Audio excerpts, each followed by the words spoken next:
Hello guys, ayan. Good morning po. I am Isidore TV. Itong video na to, ito yung panahon na hindi pa ako na stroke. Sana po, bagong lahat, paki-like at subscribe po sa aking channel na I am Isidore TV. So, ako po ay isang simpleng empleyado dito sa PPSC o Philippine Public School Teacher Association.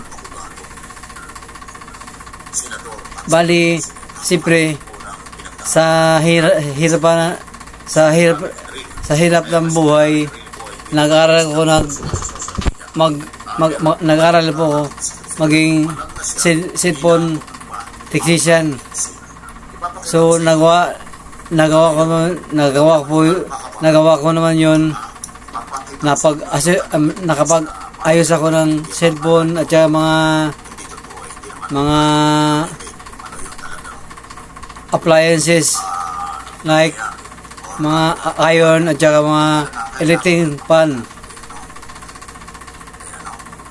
Sana po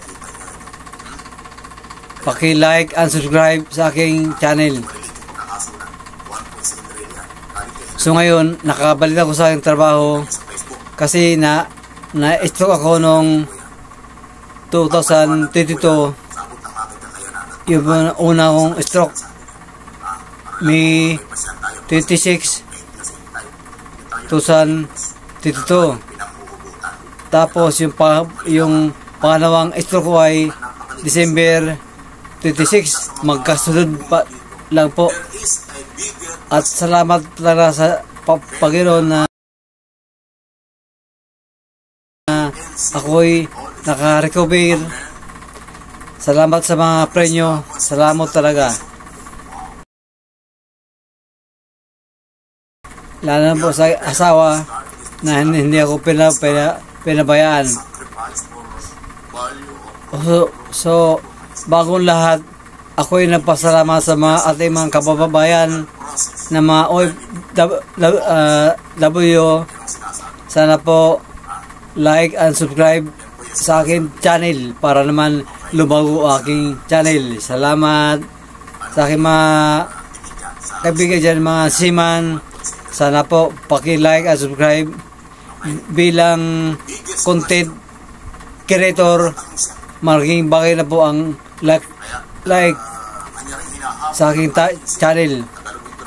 Sana po huwag kayo magsawa panoorin aking mga video. Salamat po guys. Itong video na kung saan gumagawa ko ng remote control.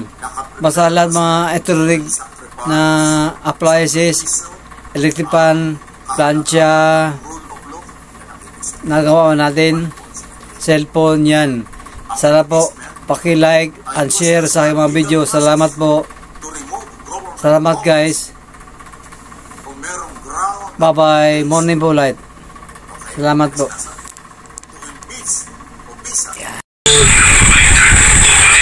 Magandang gabi po sa inyo. Ito po si Ronnie Giasa. Nagbabalik para sa pangalawang vlog ko. Sana po magustuhan nyo. Meron pa akong i-share about remote control. Meron tayong remote control ng DVD, remote control ng TV, remote control ng TV Plus. Kung maalala natin, minsan hindi gumagana ang remote control natin. What the fuck? Dahil po yan sa madalas na paglaglag, meron tayo sugat-sugat.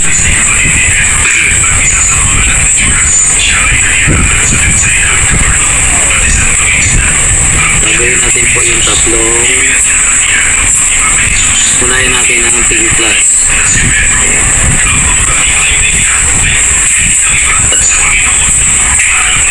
una po, hindi ko alam ang solusyon kung paano gawin ang TV Plus. Ang takbuhan ko po ay saraon. Magkano po ang magpagawa ng remote control? 150 or 200. Dahan-dahan lang po bubukas ng remote para di masira yung mga... Oh my God! Lock na yan.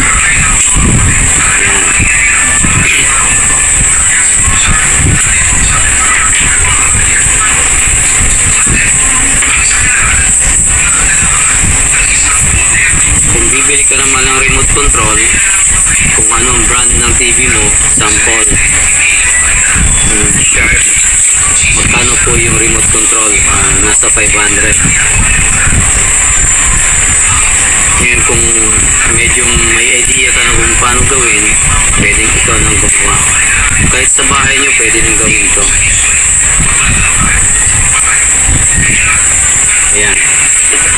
Kung gagawin natin, nilinisan muna natin ang board. Meron tayong panlinis. Denatured alcohol. Ayan. Pag po tayo gamit ng liquid soap, hindi po siya advisable gamitin. Ito, kusang natutuyo yan. Ginagamit ko rin po ito pang linis sa mga board ng cellphone. Kaya, kumbaga, advisable siya. Meron tayong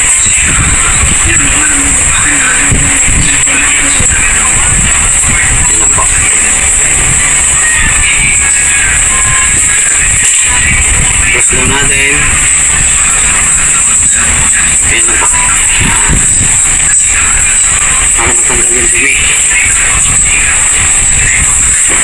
Mag-protect, gagamit ng alcohol. Maraming alcohol. Nagmumoist po siya. Hindi lahat natutuyo sa mga sulok.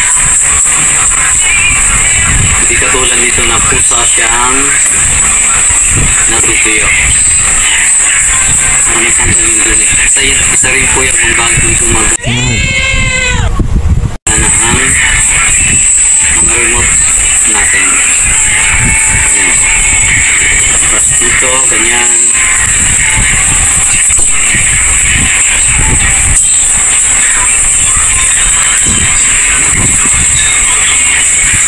Tapos kunting punas ng bulak.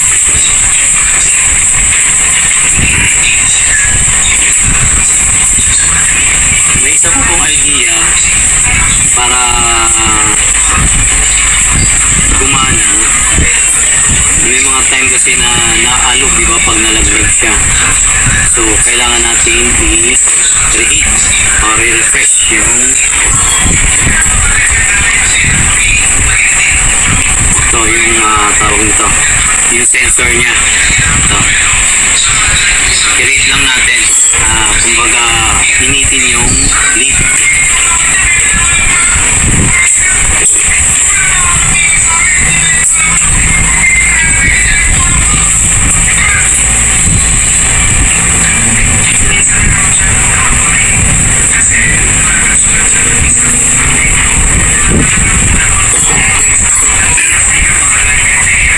Okay na ito. Tuyo na siya. Ito mo. Hindi na kailangan i-tapat sa electric fan.